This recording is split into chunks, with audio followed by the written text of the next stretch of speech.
Hello everyone, welcome to my channel. Today will be my very first case, and this case will be about a little boy called Arthur Labinjo Hughes, who was born on January the 4th of 2014, and he sadly only lived until 16th of June 2020. So, let's get into this case. Arthur was a happy, healthy boy, and he lived in Solihull in the UK. Before living in Solihull, Arthur actually used to live with his mother in Harborne. His mother was a lady named Olivia Labinjo Hughes, and in February of 2019, she had stabbed her partner to death in a drink and drug-fueled rage. Fortunately, Arthur was not actually at home when this occurred, so he did not have to witness this, but he did have to witness an attack before this, where she had stabbed her boyfriend in the arm while Arthur was at home and present. Due to this, Arthur was left in the sole care of his father. His father is a man named Thomas Hughes, and he had split with his mother Olivia not long after his second birthday. His father was 29 when he started taking responsibility of Arthur. Not long after this, in March of 2020, when the UK went into the lockdown, he actually met Emma Tustin, and he met her on an online dating site. Emma was actually a mother herself. She had two kids aged 4 and 5, and so they merged the two families together and started living at Emma's place, which was on Cranmer Road in Solihull. It didn't take long for them to be visited in April by social services and the police. This was following concerns from their grandmother Joanne, as well as an anonymous tip which was actually from Thomas's parents. They said that they saw that they were bristled with hostility towards Arthur and were obviously concerned for him. Joanne, the grandmother, had spotted extreme bruising on Arthur's back, and when questioning him, he expressed that Emma, his father's new partner, had slammed him into the stairs and called him an ugly, horrible brat. This reporting and the investigation that had started from social services and police unfortunately found there was no cause for concern, so nothing was done at this time and the abuse unfortunately continued. On June the 8th, Arthur's school had reopened, but his father did not want to send him back to school. He initially claimed the boy hadn't slept well and would return the next day. However, over the following days, he reported to the school that Arthur was losing weight, wasn't eating, and he might be fainting. Arthur never went back to school before his death. No one from school saw Arthur, but on the 15th of June, Emma actually had a hairdressing appointment, and she decided to take Arthur with her.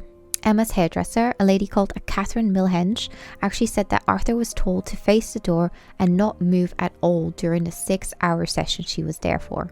She went on to describe his appearance as being skeletal and his legs as being shaking, almost as if he couldn't hold himself up. Before I take you on to his final day, I first want to describe some of the things that Arthur had to endure. First and foremost, he was made to sleep on the floor in the living room. He was also being monitored by CCTV to try and catch him out for misbehaving. These recordings also included audio clips, and these would become the nail in their coffin as it exposed exactly what Emma and Thomas had done to Arthur. It exposed their true monstrous behavior towards this innocent child.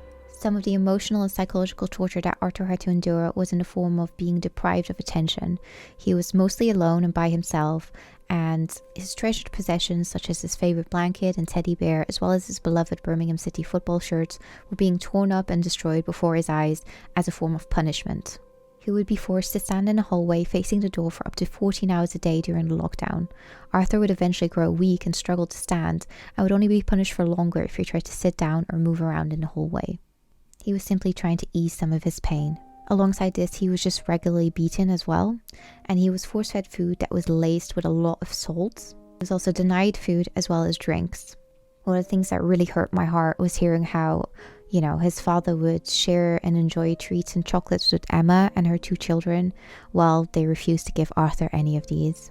Alongside this, they also did this with takeaway. They would starve Arthur and they would just be sat on the sofa together, enjoying a McDonald's, laughing and joking, as shown on the CCTV. So, yeah, I don't have any words for these types of people. Alongside this, there were also recordings of Arthur in distress and crying, begging that I want you to feed me. No one's going to feed me. No one loves me. Emma would record these audio clips of Arthur crying, misbehaving, whatever she thought was misbehaving, and she would send these to his father, who would then respond rather oddly, I would say. Text messages showed him saying stuff like, "I will deal with him when I'm home and it won't be pretty." It was then suggested in the message that Arthur be put out with the rubbish.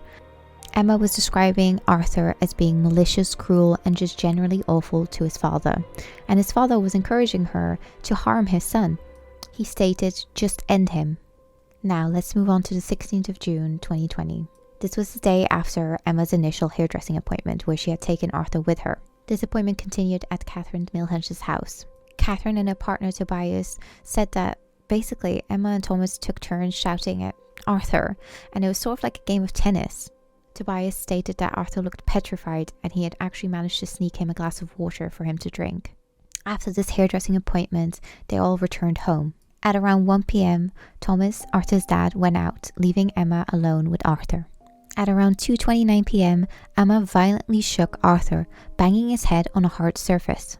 She ends up calling Thomas and stating that his son Arthur had knocked himself out. CCTV footage shows her trying to prop Arthur up on the sofa. His father returns home and they try giving Arthur a slurry of paracetamol medicine. This is a type of painkiller in the UK. 12 minutes later is when Emma finally called 999. She lies to the dispatcher saying that Arthur had fell multiple times and banged his head on the floor. Paramedics arrived and found Arthur unconscious on the floor. They attempted to treat poor Arthur, but despite their best efforts, nothing could be done. Arthur died at 1 a.m. It was determined that he had died because of a brain injury that was unsurvivable. Alongside this, medical experts found that he was covered in 130 bruises. They also compared his injuries to those of someone being in a car crash. Emma and Thomas manipulated anyone that visited their home. They told anyone that any bruises on Arthur wasn't their fault, obviously. It was simply Arthur playing around and perhaps being a little clumsy. Teachers were told that he had sustained these bruises playing around in the garden. They kept him out of view of those who could help. Remember, Thomas didn't send Arthur back to school. And although a few people did try and get him some help, unfortunately, Arthur was failed. Let's move on to the sentencing. Although his father was not present, Thomas was still found guilty in Arthur's death as he had encouraged violence against his son and participated in beatings prior. Thomas Hughes was found guilty of manslaughter.